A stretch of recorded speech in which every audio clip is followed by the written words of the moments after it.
Agradecemos la invitación a participar en esta actividad en el curso, en el módulo de hepatología.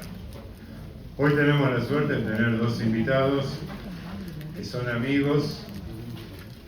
Los dos son profesores de medicina interna, líderes de opinión. Uno es el doctor Juan Sordá, que es un experto reconocido internacionalmente en hepatitis autoinmune y fundamentalmente en colangitis biliar primaria, pionero en muchas áreas de autoinmunidad hepatológica, y el otro es el otro amigo, el doctor González Valerga. Como le decíamos, son profesores de la Facultad de Medicina de la Universidad de Buenos Aires, y Esteban, más allá de que trabajó en todas las áreas de la hepatología, su tema más fuerte probablemente sea, lo es, no es que probablemente lo sea, la enfermedad hepática grasa, que es el tema que él va a desarrollar. Así que, en primer lugar, en los primeros 40 minutos, le pedimos al doctor Sordá que pase acá, que evaluemos su conocimiento.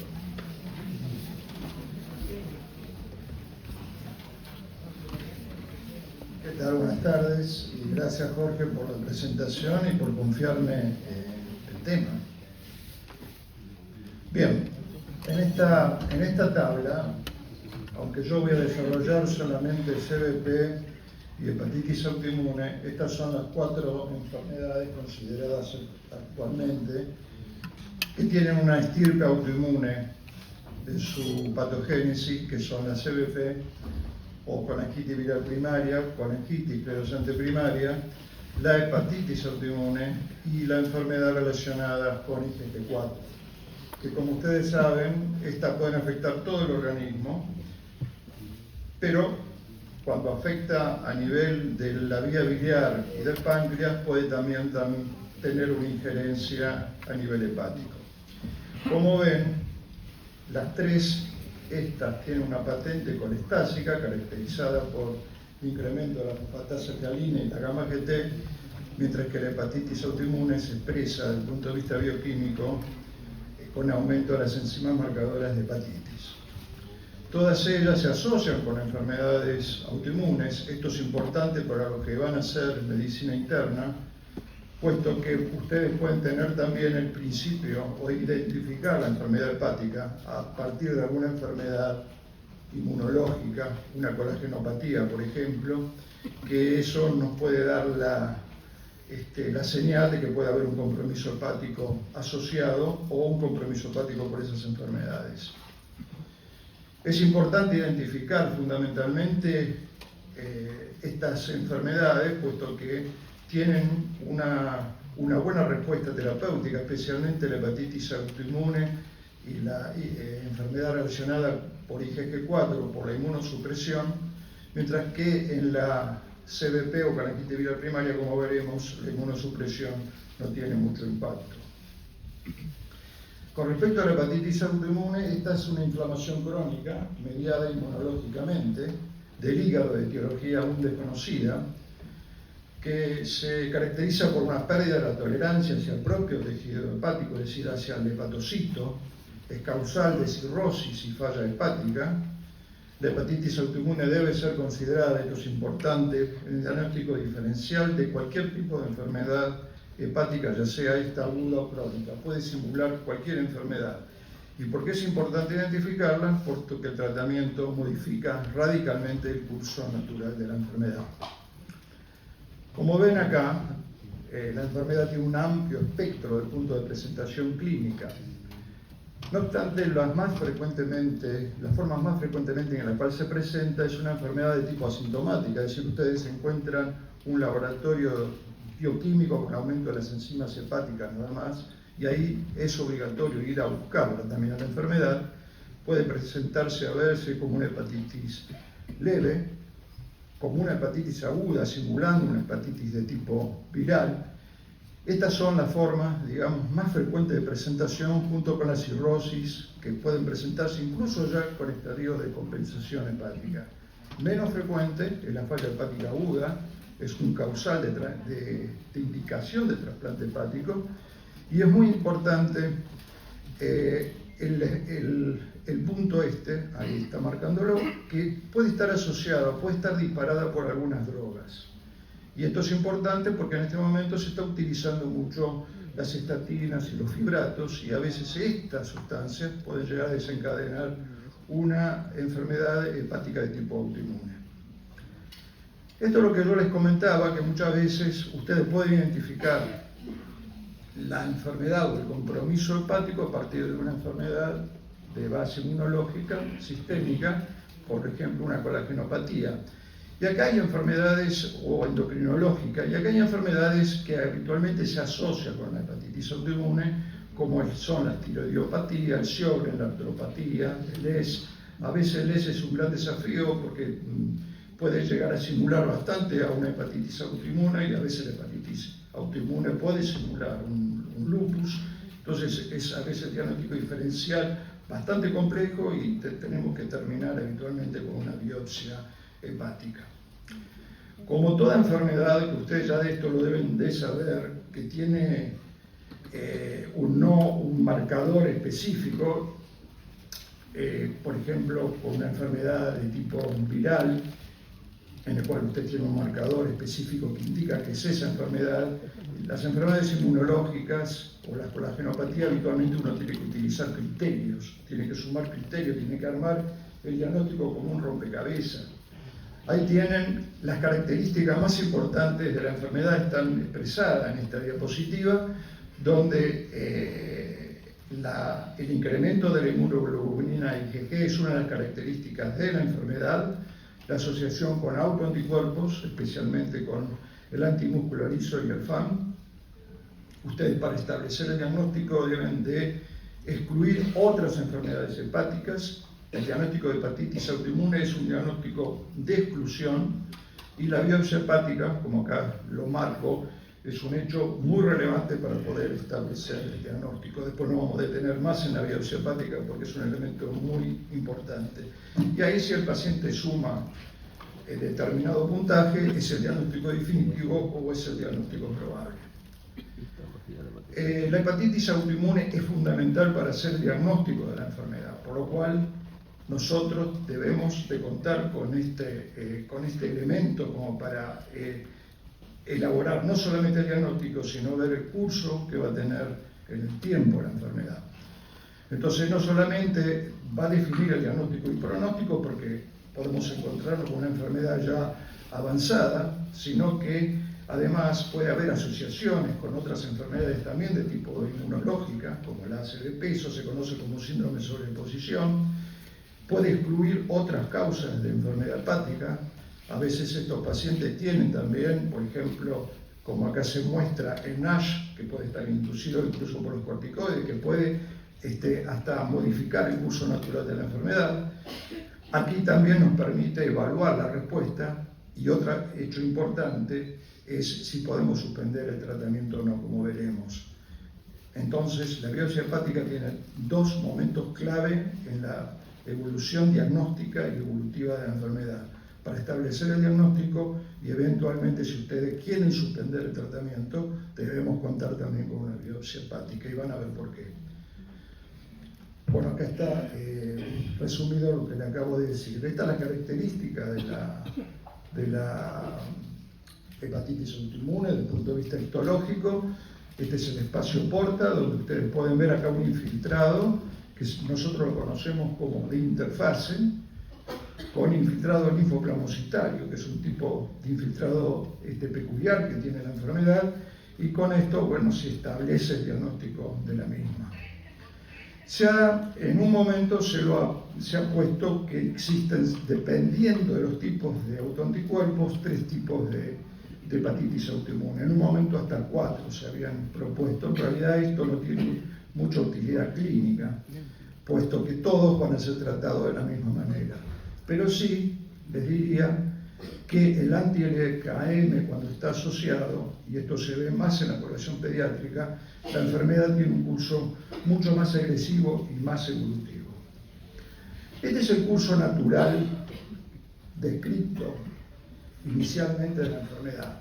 Vean que acá en el año 1956 son trabajos muy antiguos, son curvas de sobrevida muy antigua, libre de tratamiento, porque hoy hablar de la historia natural de la enfermedad prácticamente no es, porque todos los pacientes van a estar tratados, pero observen que sin tratamiento la enfermedad tiene una evolución muy mala. Y este es uno de los primeros estudios donde se muestra el impacto del tratamiento de la enfermedad. Acá pueden ver que comparado con el placebo, esta línea en sólida es corticoides, prednisona, la línea verde prednisona y azatioprina. Ven que la respuesta de la prednisona con la azatioprina modifica totalmente el curso natural de la enfermedad, pero no la azatioprina sola, es decir, que la azatioprina se utiliza fundamentalmente para dos instancias, y la más importante seguramente es para el ahorro de corticoides, que después vamos a ver un poco sobre ese aspecto. La azatioprina sola no logra la remisión de la enfermedad, es decir, que la azatioprina va a estar en dos condiciones: una, disminución de la necesidad de corticoides, y la otra sería para mantener la remisión si se logra con la corticoterapia y la azatioprina o la corticoterapia sólida. Hay 4 trabajos a partir de esta década viendo el impacto que tiene la inmunosupresión en la enfermedad. Los 4 dan lo mismo. La dosis utilizada de corticoides en este estudio es de aproximadamente 20 miligramos, y con ello han tenido un cambio en la historia natural de la enfermedad, como ustedes pueden ver aquí en la resolución del punto de vista bioquímico. Cuando uno decide el tratamiento en hepatitis autoinmune, hay que tener en cuenta, porque ahora debería estar el tratamiento indicado a la carta. Eso significa las características que tiene el paciente y a las características que tiene la enfermedad. Por ejemplo, no es lo mismo tratar a un paciente que tiene cirrosis que a uno que no tiene cirrosis. El otro punto, no es lo mismo tratar a un paciente con falla hepática aguda severa que aquel que se presenta con colestasis, o aquel que se presenta asintomático, solamente con un leve incremento de las enzimas hepáticas. Y por otra parte, cuando uno va a indicar la inmunosupresión, también hay que tener en cuenta las características del paciente. No es lo mismo la población pediátrica que está tratando a adultos mayores. También las comorbilidades que pueden acompañar, como la diabetes o la osteoporosis, por ejemplo. Uno tiene que adaptar la inmunosupresión a esas características. El objetivo del tratamiento es, obviamente, una vez que ustedes han establecido el diagnóstico de la enfermedad, indicar la inmunosupresión, que como ya lo hemos dicho, lo que utilizamos son los corticoides. La inducción de la remisión, que lo vamos a obtener con la corticoterapia, deberemos mantener esa remisión en el tiempo. Uno va bajando la dosis de corticoides hasta dejarla con la dosis de inmunosupresión útil para el paciente. Y el tercer objetivo, que a veces, la mayoría de las veces no lo logramos, es la suspensión de la inmunosupresión. Bueno, si nosotros logramos estos objetivos, especialmente el inducir la remisión y mantener la remisión, vamos a disminuir la morbilidad, la mortalidad y la necesidad del trasplante hepático. Insisto, es importante hacer el diagnóstico, puesto que la inmunosupresión, como ustedes lo ven, tiene un gran impacto en la enfermedad. Los criterios de remisión, porque estamos hablando justamente de ese aspecto, se basan en la actualidad en lo siguiente. En primer lugar, desde el punto de vista clínico, el paciente debemos conseguir que esté asintomático. El segundo punto es que tenga una normalidad bioquímica, quiere decir que las enzimas hepáticas estén en la normalidad, que la gamma globulina esté en valores normales y que la bilirrubina también esté en valores normales. Y del punto de vista histológico, por eso era importante el concepto de la necesidad de tener la biopsia hepática para hablar de remisión, intentar ahí de conseguir la suspensión de la inmunosupresión, debe ser o normal o con una mínima actividad inflamatoria, porque si uno suspende el tratamiento y el paciente está con actividad inflamatoria, en ese momento la recaída de la enfermedad es la regla. ¿Cuánto es el tiempo que uno se pone, como se proyecta? Eso tampoco está bien definido, pero aparentemente no debe ser menos de 2 a 3 años. A partir de los 2-3 años de mantener la remisión del paciente, uno puede proponer hacer la biopsia hepática y según como es la biopsia hepática, en ese punto, bueno, tratar de suspender la inmunosupresión.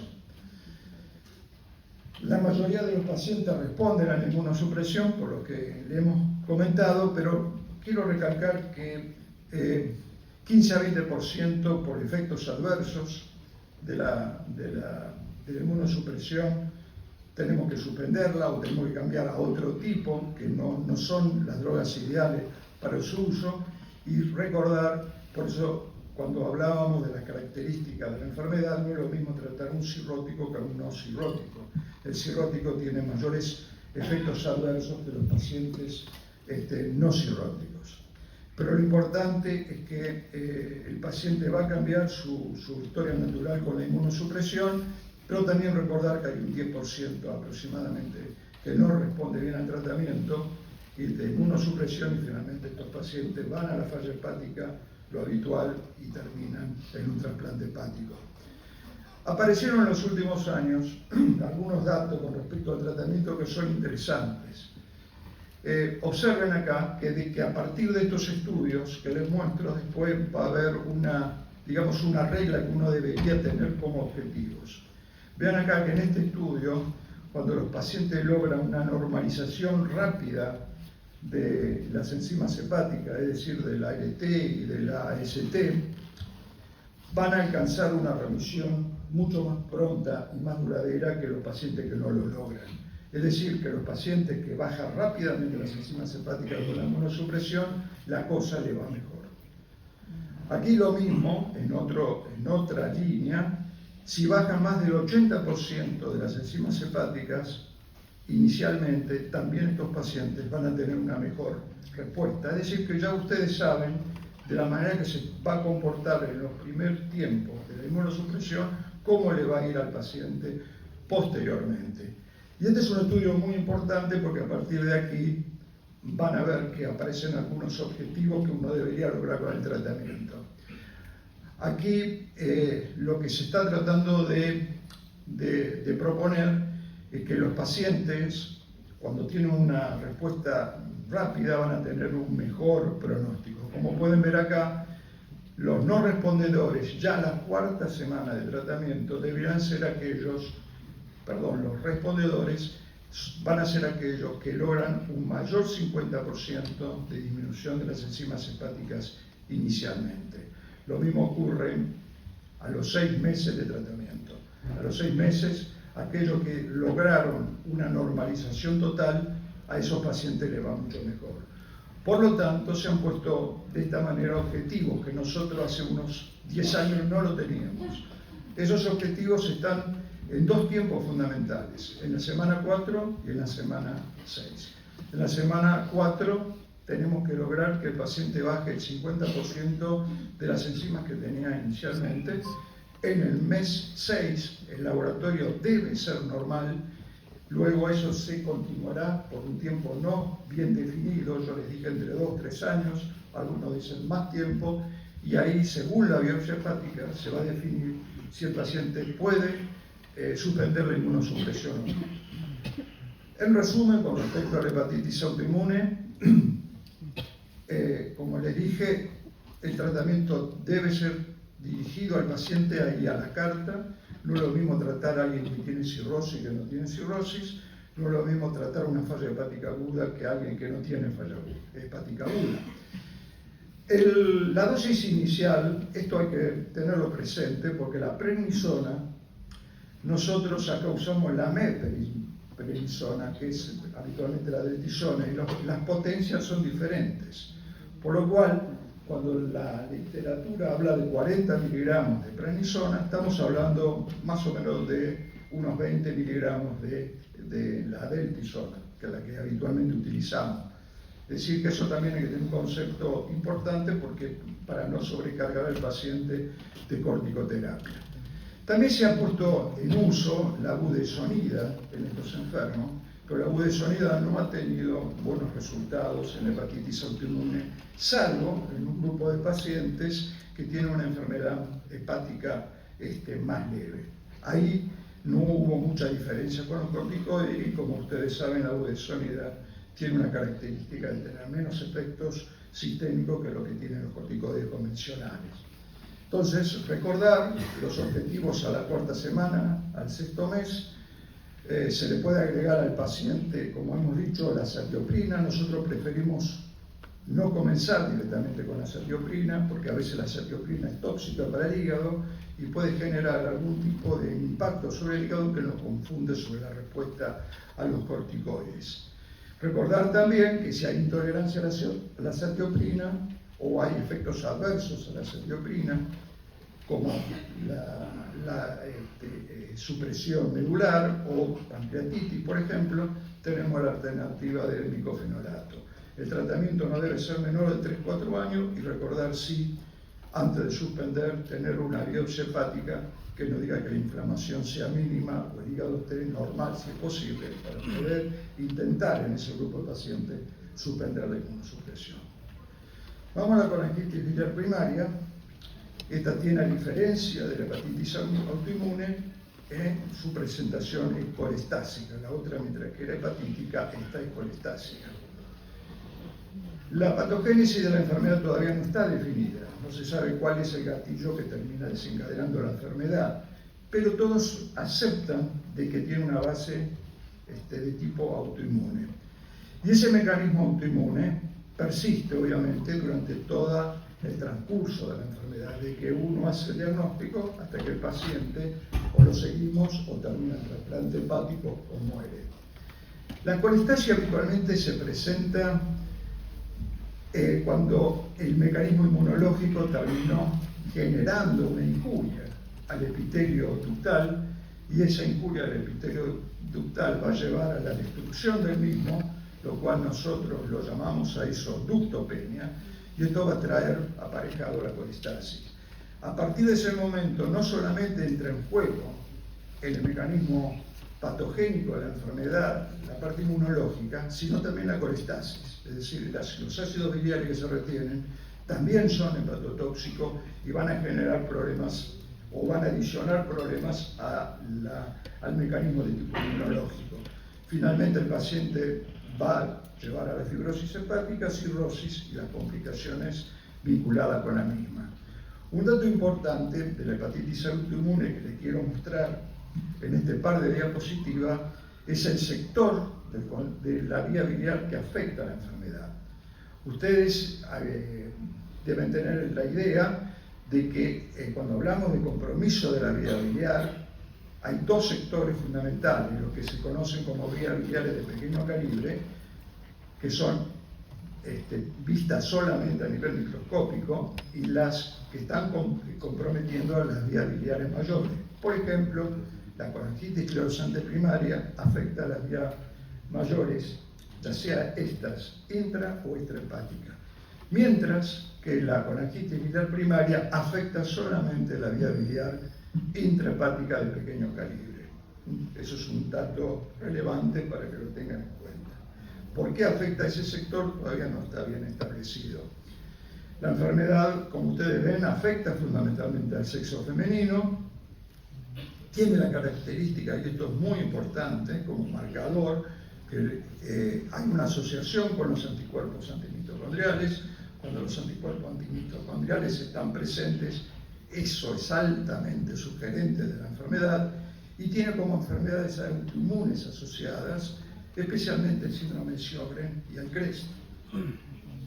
Aquí también tienen un grupo de enfermedades asociadas y muchas veces uno termina haciendo el diagnóstico de la enfermedad hepática, es decir, en este caso de colangitis biliar primaria, a partir de enfermedades sistémicas, ya sea vistas por los endocrinólogos o por los reumatólogos.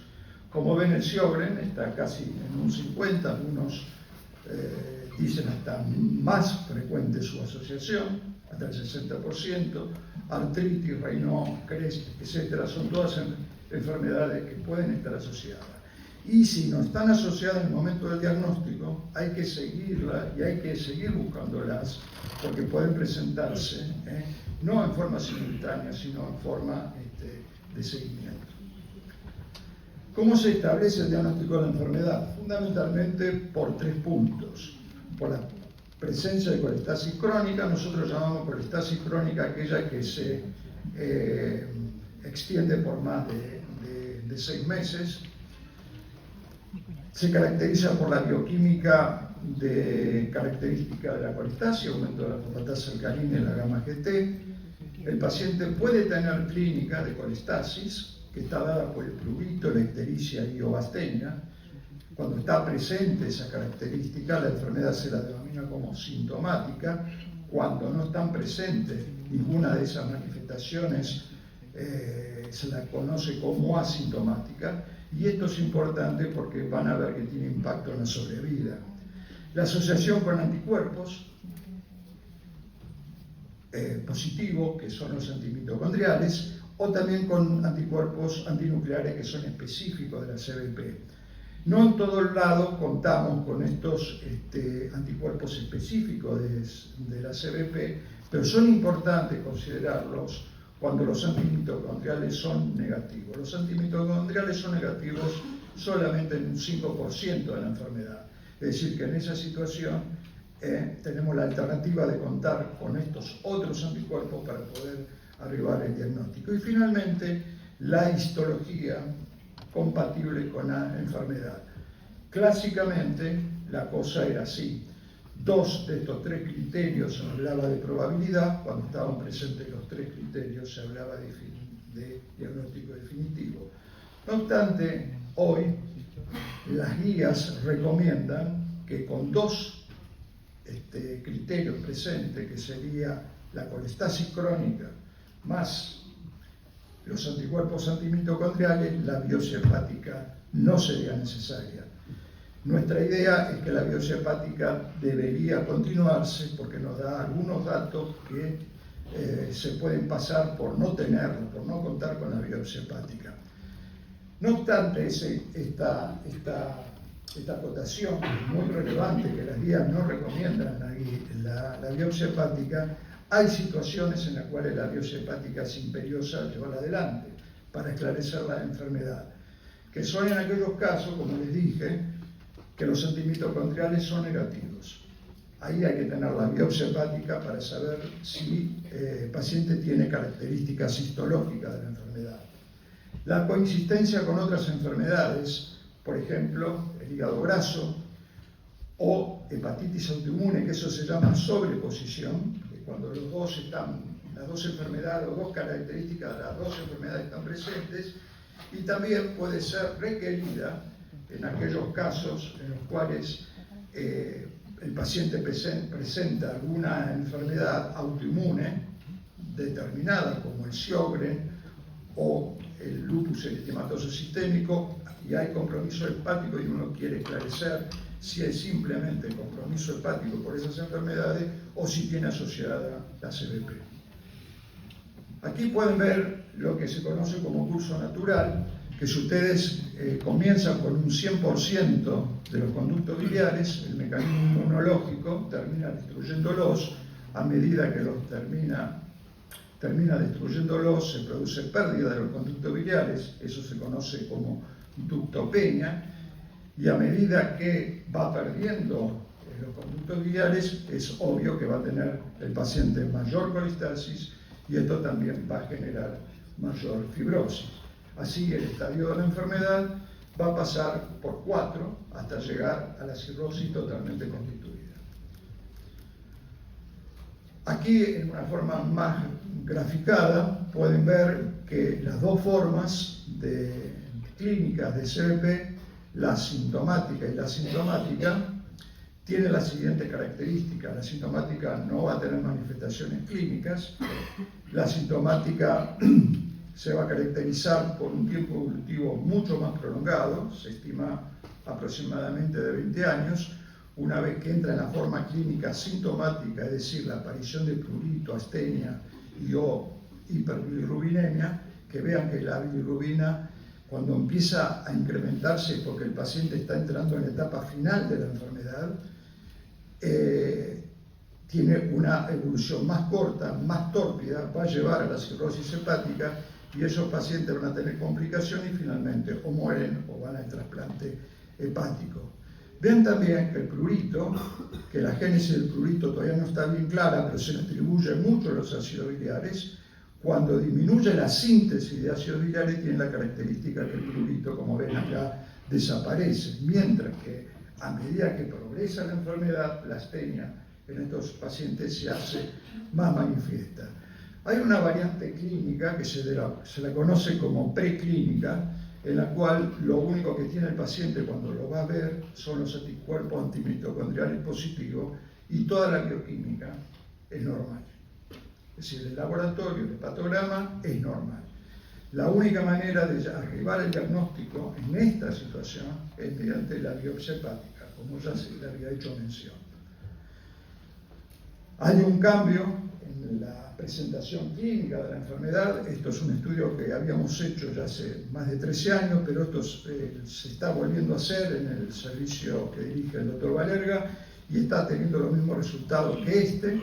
Vean que la forma clínica sintomática era la que predominaba en los años 70, y vean cómo esto, bueno, ha ido disminuyendo con el transcurso del tiempo y va incrementando la forma clínica sintomática. Esto no es solamente la observación en Argentina, sino la observación mundial, y se le atribuye a un mejor conocimiento por parte de los clínicos de la enfermedad.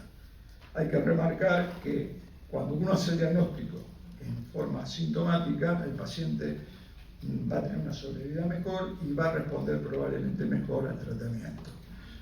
Acá podemos ver en estos gráficos que son íconos de la historia de la CVP, donde la forma clínica sintomática en rojo tiene una sobrevida similar a la población general, macheada por edad y sexo, y pueden ver que hasta los 10 años las curvas son similares. No obstante, vean también que cuando el paciente se hace sintomático, es decir, cuando aparece algún síntoma, observen cómo la sobrevida disminuye notablemente, se hace significativa la diferencia.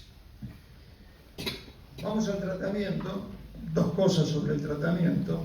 El tratamiento, a pesar de ser una enfermedad de tipo autoinmune, la inmunosupresión ha fracasado en esta enfermedad.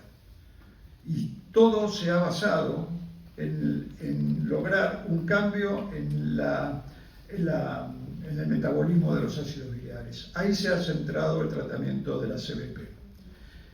Es decir, que el enfoque terapéutico ha ido fundamentalmente a este aspecto, a la colestasis, no tanto al mecanismo de tipo de inmunosupresión. Y ahí la dosis, la droga, el gold estándar de tratamiento, me adelanto, es el ácido urso desoxicólico. Entonces el enfoque de tratamiento en la actualidad de la CVP es sobre la colestasis fundamentalmente y sobre las manifestaciones de la colestasis, que es el prurito, la astenia y la osteopatía. No tenemos todavía elementos fuertes o tratamientos fuertes para evaluar la fibrosis, y la inflamación puede estar indicada cuando el paciente presenta alguna característica de la hepatitis autoinmune. Como les he dicho, puede haber sobreposición entre esas dos enfermedades. Así, la primera línea de tratamiento consiste en el ácido urso desoxicólico. Esta es la dosis que se reconoce como más óptima para el paciente. La respuesta se mide a los 12 meses. Vamos a ver ahora que se está teniendo la tendencia a que esa evaluación sea antes de los 12 meses, no estar esperando ese tiempo para tomar otra conducta. Y si el paciente no llega a objetivos bien claros, a los 12 meses se pasa a una segunda línea de tratamiento. Se le agrega al ácido urso desoxicólico otra droga. Uno de los más elementos de evaluación ha sido lo que se conoce como los criterios de París II, que es fosfatasa alcalina y AST menor de 1.5 por el valor normal al año de tratamiento con el ácido ursodeoxycólico. Si ustedes no logran ese objetivo, sería pasible el paciente colocarle una segunda línea de tratamiento. ¿Y por qué es eso? Porque se ha visto, dependiendo de... Estos son todos criterios de respuesta al tratamiento, pero observen que si el paciente no logra los criterios y los objetivos de tratamiento, como pueden ver, ya sea Barcelona, vean acá la sobrevida que es menor, como los criterios de París, como distintos tipos de criterios bioquímicos que se aplican, el paciente le va peor. Entonces, ese grupo de enfermos, bueno, hay que tratar de agregar algún otro tipo de tratamiento.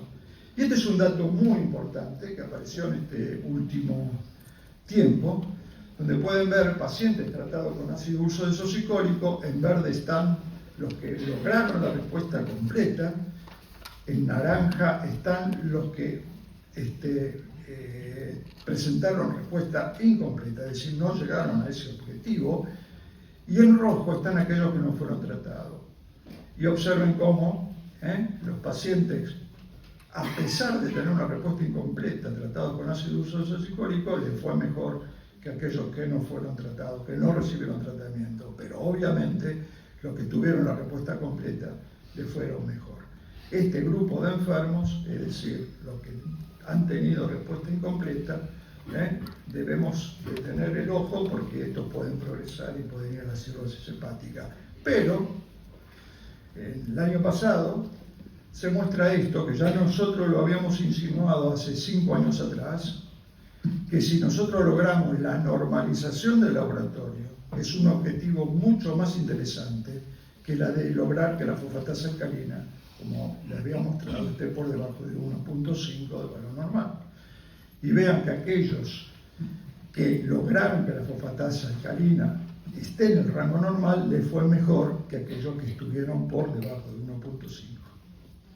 Así que el objetivo actual, o la tendencia actual, es normalizar la bioquímica hepática. Dicho esto, si ustedes no han logrado esos objetivos, acá está la segunda línea de tratamiento, que están, estas son las drogas que han sido aprobadas.